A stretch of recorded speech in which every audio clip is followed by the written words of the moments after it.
Okay so halo alkane hello arenes में हमारे जो बाकी के न्यूमेरिकल्स है 6.6 9 10 जैसे न्यूमेरिकल्स है टोटल। सो 6.6 वाला न्यूमेरिकल डिस्कस करते हैं।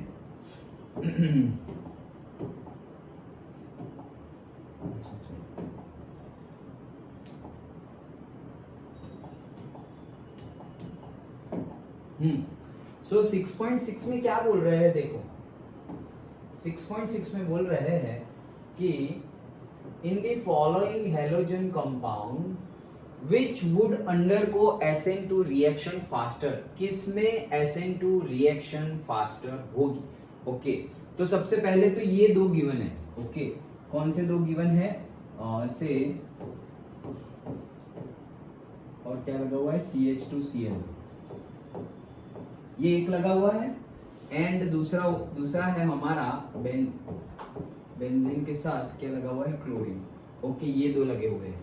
अब ऐसा पूछ रहे हैं कि in which would undergo SN2 reaction faster. सबसे पहले तो इसके आंसर देने के लिए हमें SN2 पता होना चाहिए।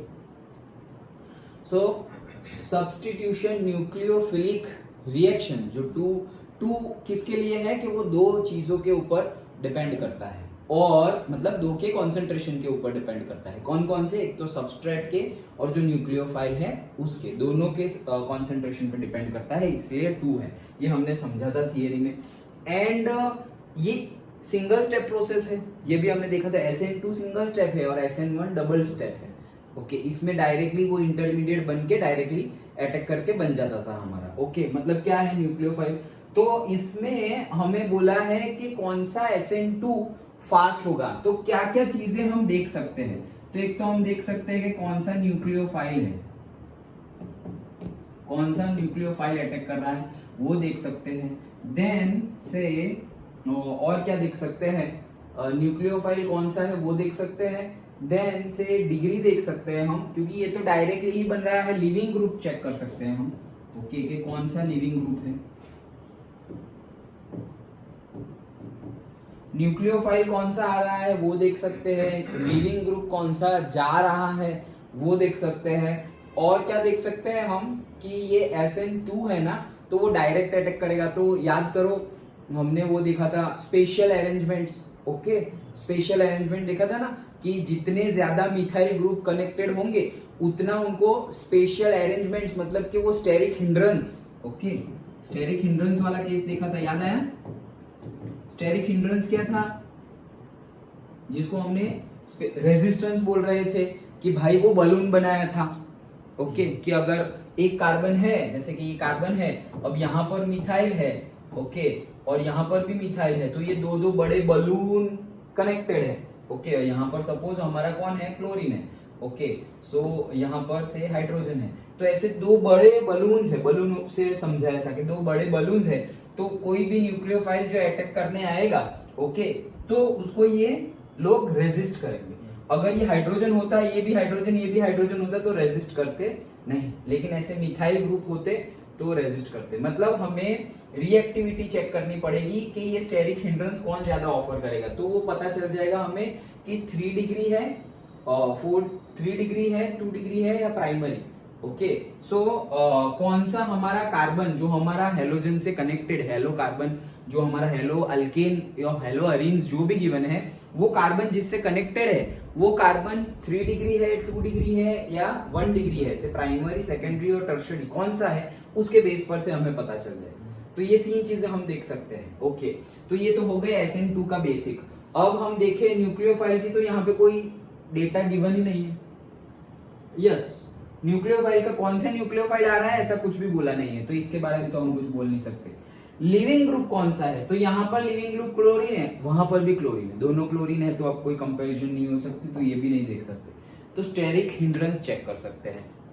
स्टेरिक हिंड्रेंस चेक करें तो हमें पता है कि ये क्लोरीन जिससे जुड़ा हुआ है वो कार्बन दूसरे कितने कार्बन से जुड़ा हुआ है, तो ये जो जिससे जुड़ा हुआ है वो दूसरे एक कार्बन से जुड़ा हुआ है। यहाँ एक कार्बन होगा ना, तो ये कौन सा हो गया, प्राइमरी हो गया, एक ही कार्बन से जुड़ा हुआ है। यहां आते हैं, ये जो है यहां पर भी कार्बन होगा, यहां पर भी कार्बन होगा। ओके यहाँ पर भी कार्बन तो है, लेकिन ये जो क्लोरीन है देखो, इसको हम अलग तरीके से लिखे तो क्या है ये एक्चुअल में, ये कार्बन, फिर यहाँ हाइड्रोजन हाइड्रोजन और यहाँ क्लोरीन, ऐसा है, करेक्ट। इसको मैंने तोड़ के लिखा है। तो ये कार्बन जिससे हेलोजन कनेक्टेड है वो कितने कार्बन से कनेक्टेड है, सिर्फ और सिर्फ एक। ओके, तो वही यहाँ पे बताया।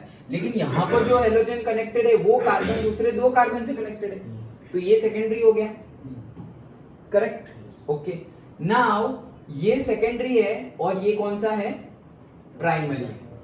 ओके, सो ये जो प्राइमरी है उसमें क्या क्या है देखो, एक तो बेंजीन ग्रुप है, दूसरा हाइड्रोजन हाइड्रोजन, और यहां पे क्या है, यहां पर तो पूरा ही क्या है, बेंजीन ग्रुप कनेक्टेड है।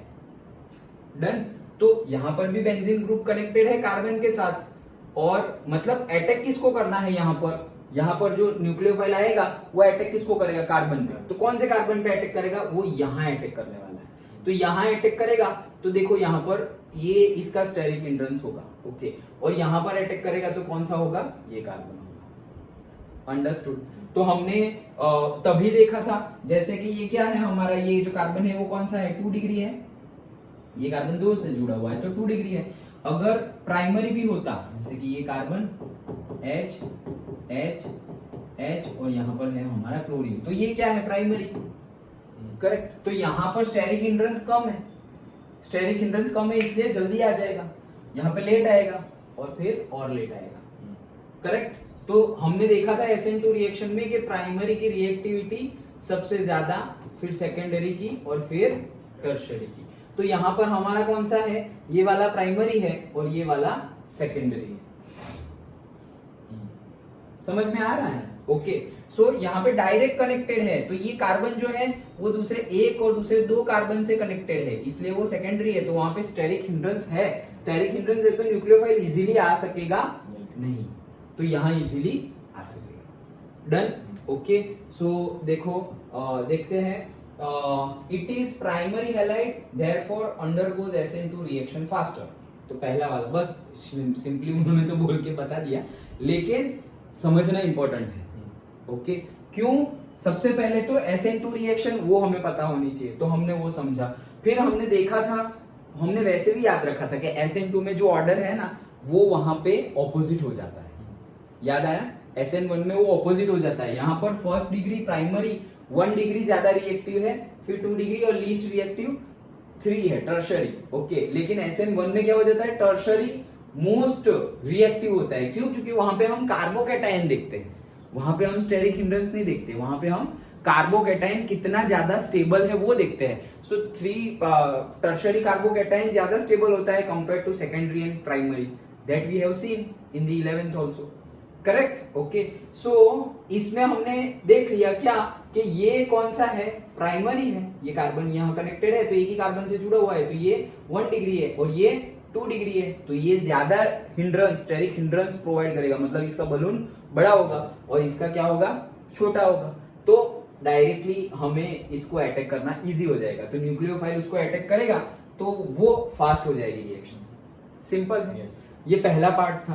दूसरे पार्ट में क्या है देखो, तो दूसरे पार्ट में बोला है क्या, SN2 का ही रिएक्शन है, लेकिन 1 2 3 4 कार्बन है, 1 2 3 और 4, और फिर यहाँ पर है क्या, आयोडीन, और यहाँ पर 1 2 3 4 और यहाँ पर क्या है, क्लोरीन।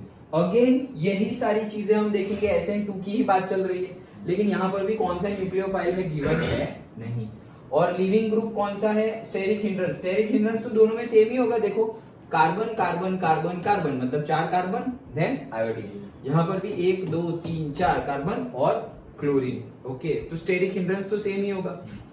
अब लिविंग ग्रुप हम यहाँ इस केस में क्या चेक कर सकते हैं, लिविंग ग्रुप चेक कर सकते हैं। तो लिविंग ग्रुप यहाँ पर कौन सा है, कोई भी न्यूक्लियोफाइल आएगा तो लीव कौन करेगा, ये आयोडीन लीव करेगा, और यहाँ पर लीव कौन करेगा, क्लोरीन लीव करेगा। हमें पता है कि एटॉमिक साइज की बात करें तो कॉलम में ऊपर से नीचे जाए तो कौन कौन खा रहा था, जमीन खा रही थी।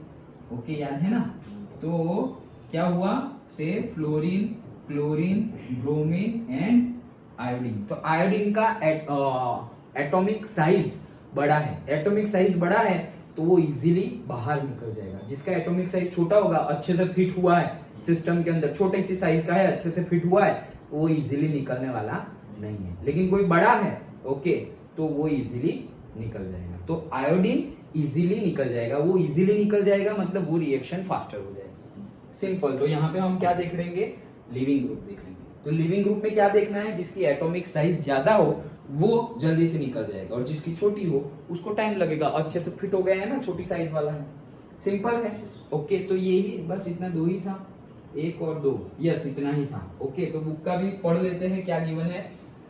As iodine is better living group because of its larger size, it will be released at a faster rate in the presence of incoming nucleophile. That's it. तो वही चीज गिवन है। अंडरस्टूड? ओके, तो सिंपल न्यूमेरिकल था, समझ में आ गया?